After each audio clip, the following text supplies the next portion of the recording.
Doğuştadan esken yeller yüzüme vurdu.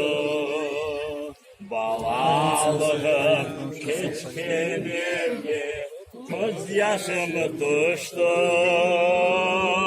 Ben bu yerde yaşamadım, yaşlığıma doyamadım.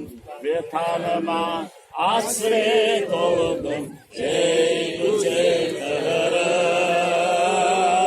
Ben bu yerde yaşamadım, yaşlığıma doyamadım.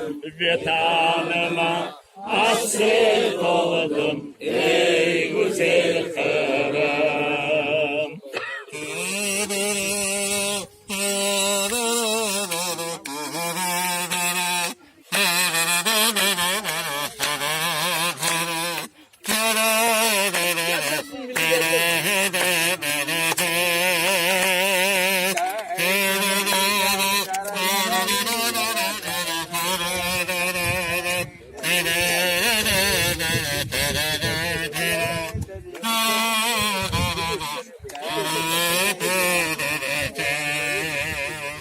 Bahçalarının mevaları bal ile şerbet, sularını içe içe koyalmayım ben.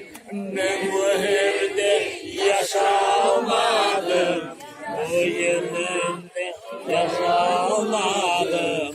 Vatanıma hasret oldum ey güzel kızım.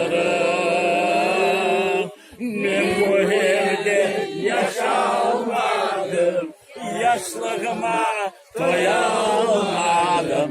Vatanıma hasret oldum ey güzel kızım.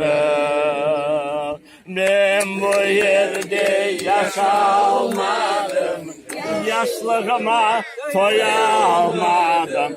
Vatanıma hasret oldum ey güzel kızım. Yaşınıza.